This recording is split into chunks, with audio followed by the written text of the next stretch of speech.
L'Exode, chapitre 39. Avec les étoffes teintes en bleu, en pourpre et en cramoisi, on fit les vêtements d'office pour le service dans le sanctuaire, et on fit les vêtements sacrés pour Aaron, comme l'Éternel l'avait ordonné à Moïse. On fit l'éphod d'or, de fil bleu, pourpre et cramoisi, et de fin lin retors. On étendit les lames d'or, et on les coupa en fils, que l'on entrelaça dans les étoffes teintes en bleu, en pourpre et en cramoisi, et dans le fin lin. Il était artistement travaillé.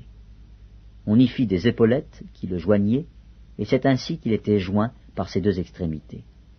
La ceinture était du même travail que l'éphod, et fixée sur lui. Elle était d'or, de fil bleu, pourpre et cramoisi, et de fin lin retors, comme l'Éternel l'avait ordonné à Moïse. On entoura de montures d'or des pierres d'onyx, sur lesquelles on grava les noms des fils d'Israël, comme on grave les cachets. On les mit sur les épaulettes de l'éphod, en souvenir des fils d'Israël, comme l'Éternel l'avait ordonné à Moïse. On fit le pectoral, artistement travaillé, du même travail que l'éphod, d'or, de fil bleu, pourpre et cramoisi, et de fin lin retors. Il était carré. On fit le pectoral double, sa longueur était d'un empan, et sa largeur d'un empan. Il était double. On le garnit de 4 rangées de pierres. Première rangée, une sardoine, une topaze, une émeraude. Seconde rangée, une escarboucle, un saphir, un diamant. Troisième rangée, une opale, une agate, une améthyste. Quatrième rangée, une chrysolite, un onyx, un jaspe. Ces pierres étaient enchâssées dans leur monture d'or. Il y en avait 12, d'après les noms des fils d'Israël. Elles étaient gravées comme des cachets, chacune avec le nom de l'une des 12 tribus. On fit sur le pectoral des chaînettes d'or pur, tressées en forme de cordon. On fit 2 montures d'or et 2 anneaux d'or, et on mit les 2 anneaux aux 2 extrémités du pectoral. On passa les 2 cordons d'or dans les 2 anneaux aux 2 extrémités du pectoral. On arrêta par devant les bouts des 2 cordons aux 2 montures placées sur les épaulettes de l'éphod. On fit encore 2 anneaux d'or que l'on mit aux 2 extrémités du pectoral, sur le bord intérieur appliqué contre l'éphod. On fit 2 autres anneaux d'or que l'on mit au bas des 2 épaulettes de l'éphod, sur le devant, près de la jointure, au-dessus de la ceinture de l'éphod. On attacha le pectoral par ses anneaux aux anneaux de l'éphod avec un cordon bleu, afin que le pectoral fût au-dessus de la ceinture de l'éphod et qu'il ne pût pas se séparer de l'éphod, comme l'Éternel l'avait ordonné à Moïse. On fit la robe de l'éphod, tissée entièrement d'étoffe bleue. Il y avait, au milieu de la robe, une ouverture comme l'ouverture d'une cotte de maille, et cette ouverture était bordée tout autour, afin que la robe ne se déchirât pas. On mit sur la bordure de la robe des grenades de couleur bleue, pourpre et cramoisi, en fil retors. On fit des clochettes d'or pur, et on mit les clochettes entre les grenades, sur tout le tour de la bordure de la robe, entre les grenades.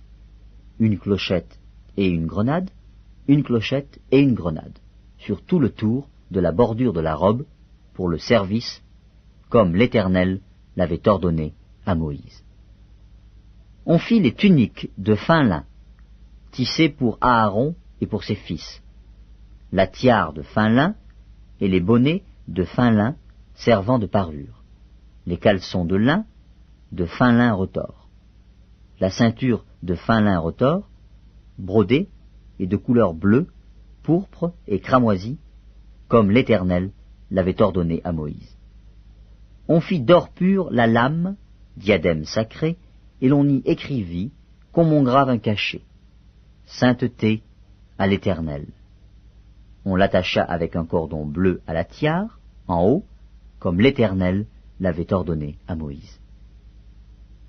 Ainsi furent achevés tous les ouvrages du tabernacle, de la tente d'assignation.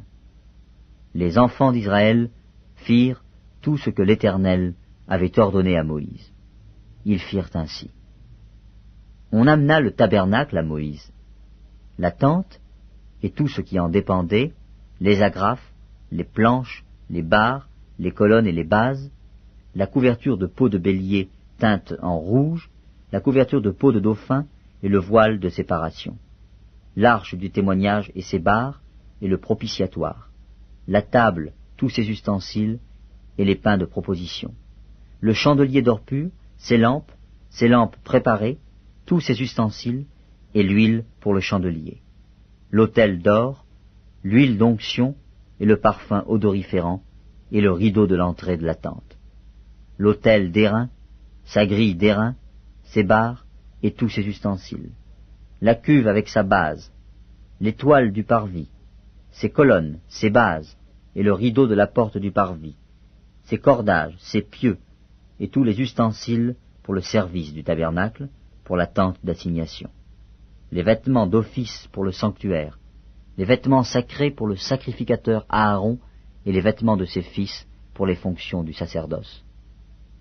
Les enfants d'Israël firent tous ces ouvrages en se conformant à tous les ordres que l'Éternel avait donnés à Moïse. Moïse examina tout le travail, et voici, il l'avait fait comme l'Éternel l'avait ordonné, il l'avait fait ainsi, et Moïse les bénit.